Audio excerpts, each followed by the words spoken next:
Delhi high court के जज justice Yashwant Verma के घर नोटों का पहाड़ मिलने का मामला अब धीरे धीरे साफ होता जा रहा है। शनिवार की रात को सुप्रीम कोर्ट के प्रधान न्यायाधीश जस्टिस संजीव खन्ना के निर्देश पर एक ऐसा वीडियो अपलोड किया गया है जिसे देखकर देश भर की आंखें फटी रह गई हैं। इस वीडियो को देखने के बाद लोग हैरान हैं कि किस तरह एक हाई कोर्ट जज के बंगले में करोड़ों रुपए के नोटों का जखीरा रखा हुआ था, जो आग लगने के कारण देश के सामने आया है। पहले यह वीडियो देख लीजिए, उसके बाद पिछले 24 घंटे में इस मामले में जो कुछ हुआ है उसे आपको तफसील से बताएंगे। ये लिया बेटा।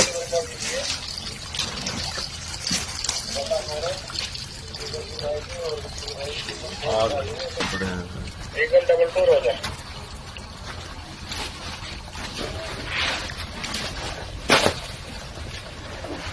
करना से लाइट इसको ये क्या है,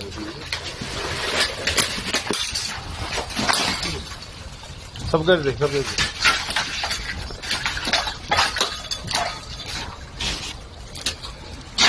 दे ये भी लिया। महात्मा गांधी में आग लग रही है भाई, वहां लिया।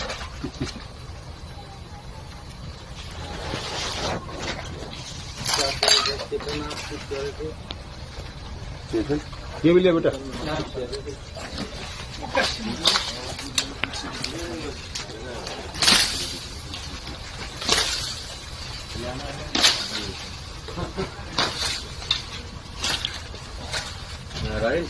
तो ये जो वीडियो आप स्क्रीन पर देख रहे हैं, इसमें साफ दिखाई दे रहा है कि जस्टिस वर्मा के निवास पर एक कमरे में आग लगी थी। आग बुझाने के दौरान फायर ब्रिगेड के कर्मचारियों को वहां भारी मात्रा में नोट दिखाई दिए। बहुत सारे नोट आग की चपेट में आकर खाक हो चुके थे और बाकी बचे नोटों पर पानी पड़ गया था। लेकिन इस वीडियो में आप बहुत साफ साफ देख सकते हैं कि कितनी बड़ी संख्या में कितने सारे नोटों का वहां ढेर लगा हुआ था। ये नोट बोरियों में भरकर रखे गए थे और इस वीडियो को सुप्रीम कोर्ट के प्रधान न्यायाधीश के निर्देश पर सुप्रीम कोर्ट की वेबसाइट पर अपलोड किया गया है। तो पहली बात तो यह है कि जो 21 मार्च को खबर छपी थी दिल्ली के टाइम्स ऑफ इंडिया में, उसकी तस्दीक हो गई है। हाई कोर्ट जज यशवंत वर्मा के घर 14 मार्च की रात को आग लगी थी। आग बुझाने की कोशिशों के दौरान फायर ब्रिगेड के कर्मचारियों को यह नोटों का जखीरा वहां दिखाई दिया था। बाद में दिल्ली पुलिस को इसकी इत्तला दी गई थी। चूंकि मामला हाई कोर्ट जज के घर का था, दिल्ली देश की राजधानी में लुटियंस जोन में सबसे सुरक्षित इलाके में एक हाई कोर्ट जज के घर पर करोड़ों रुपयों का नोटों का ढेर देखा गया था। इसलिए इसकी सूचना दिल्ली हाई कोर्ट के प्रधान न्यायाधीश को और बाद में सुप्रीम कोर्ट को भी दी गई थी।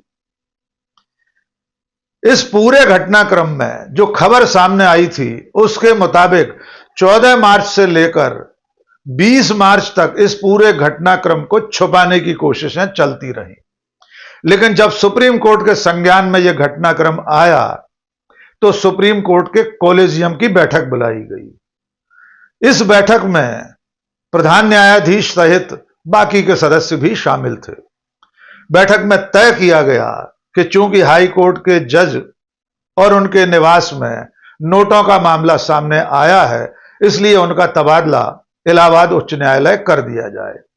इसके साथ साथ प्रधान न्यायाधीश संजीव खन्ना ने दिल्ली हाई कोर्ट के चीफ जस्टिस DK उपाध्याय को एक इन हाउस इंक्वायरी करने का निर्देश भी दिया।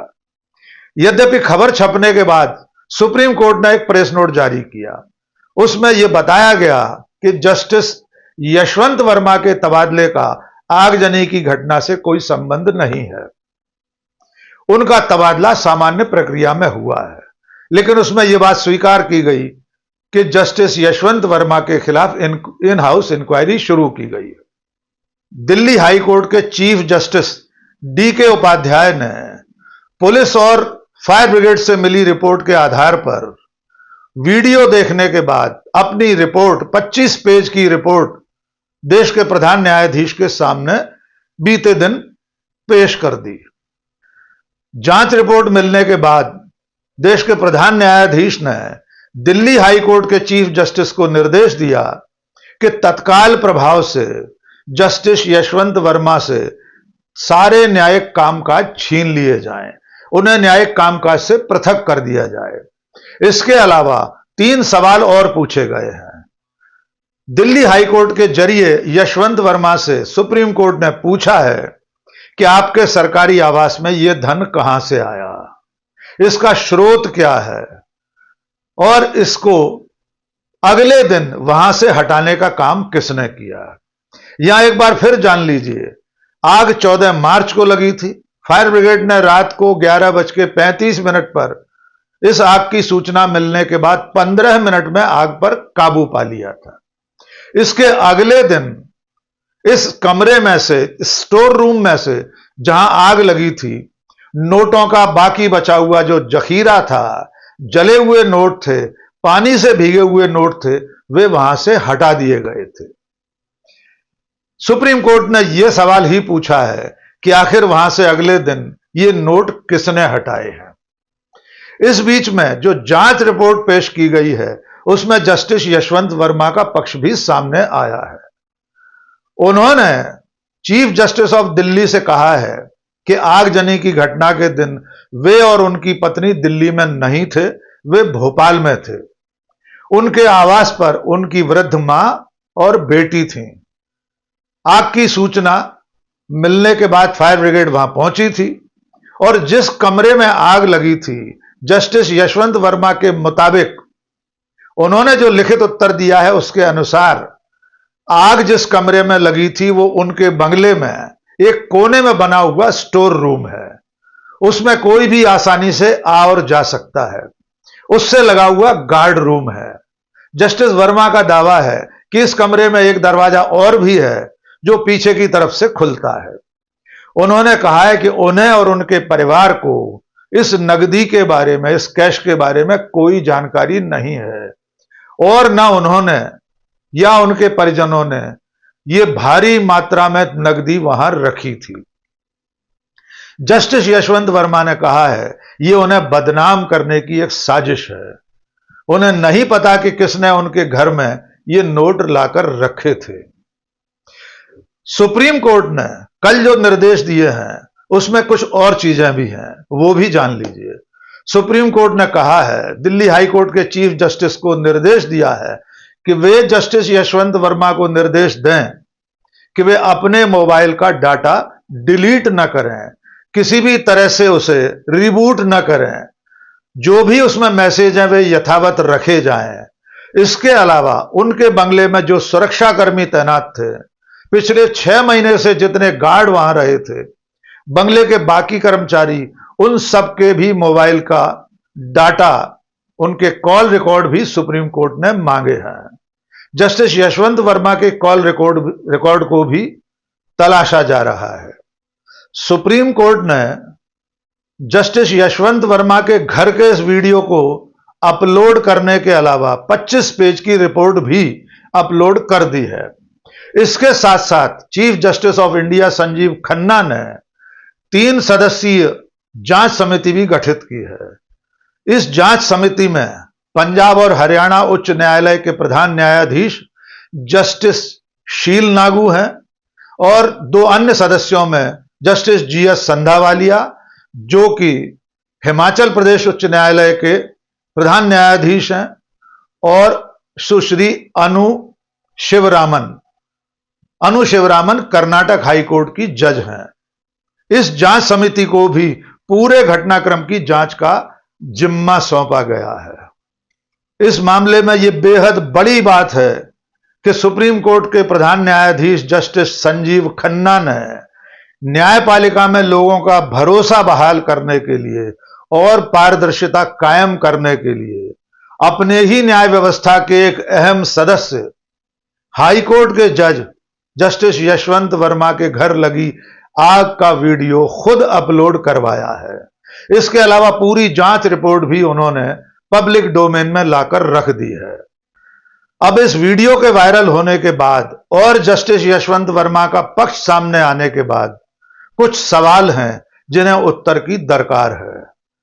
सबसे बड़ा सवाल तो यह है कि अगर ये पैसे, ये नकदी जस्टिस यशवंत वर्मा की नहीं है, उन्होंने अपने आवास में नहीं रखी है, तो आखिर ये पैसा किसका है? बड़ा सवाल यह है कि दिल्ली में लुटियंस जोन में इतने सुरक्षित इलाके में किसकी हिम्मत हो सकती है कि एक हाई कोर्ट जज के घर पर, उनके बंगले में, जहां 24 घंटे सीसीटीवी कैमरे की निगहबानी है, जहां गार्ड लगे रहते हैं, जहां बड़ी संख्या में कर्मचारियों की आवाजाही होती है, वहां उस परिसर में घुसकर कोई तीसरा व्यक्ति बोरियों में भरकर नोट लाकर रख दे और किसी को कानों कान खबर न हो। और जैसा कि यशवंत वर्मा कह रहे हैं, ये उन्हें बदनाम करने की साजिश है। अगर ये साजिश है तो इसकी भी पड़ताल होना चाहिए। आखिर कौन है जो हाई कोर्ट जज जैसे ओहदे पर बैठे हुए एक व्यक्ति को बदनाम करने के लिए उसके घर में घुसकर नोटों का जखीरा रख दे और सुरक्षित निकल जाए? इस साजिश के पीछे असली मंशा क्या है, यह भी बात देश के सामने आना चाहिए। अब देखना यह होगा कि चीफ जस्टिस ऑफ इंडिया ने जो जांच कमेटी गठित की है, उसके अलावा पुलिस, आयकर विभाग, ईडी, ये एजेंसियां भी इस मामले में जांच के लिए सामने आती हैं या नहीं। सामान्य तौर पर किसी के भी घर इतनी बड़ी मात्रा में अगर नकदी मिले, किसी सरकारी कर्मचारी, किसी लोक सेवक, किसी जज, किसी नेता, किसी आम आदमी के घर अगर इतनी नकदी मिले, तो पुलिस, आयकर विभाग और प्रवर्तन निदेशालय स्वतः उसकी जांच करते हैं। इस मामले में अब तक पुलिस की तरफ से कोई एफआईआर दर्ज नहीं की गई है। अब तक आयकर विभाग ने भी कोई सवाल जवाब जस्टिस यशवंत वर्मा से नहीं किया है। देखना होगा इस रहस्यमय घटना की तमाम परतें कब तक खुलती हैं, कब यह देश पूरी हकीकत जान पाएगा कि असल में जस्टिस यशवंत वर्मा के घर पर कितना कैश था, बोरियों में कितनी रकम रखी हुई थी, वो रकम किसकी थी, वहां किसने लाकर रखी थी, वो किस तरह अर्जित की गई थी, कहीं वो भ्रष्टाचार का पैसा तो नहीं था, या कोई ईमानदारी से कोई जमीन जायदाद बेचने का पैसा तो नहीं था, उसका मूल स्रोत क्या था? ये ऐसे सवाल हैं जिनके जवाब मिलना ही चाहिए।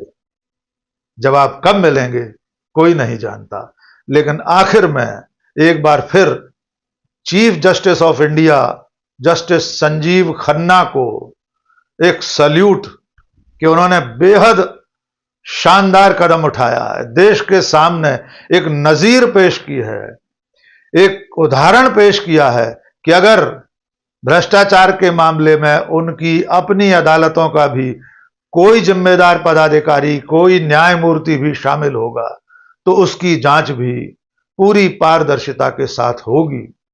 देश के सामने हर जानकारी साफ साफ रखी जाएगी, जैसे ये वीडियो उनके निर्देश पर देश के सामने रखा गया है। आज के इस वीडियो में बस इतना ही। बहुत बहुत शुक्रिया। जय हिंद।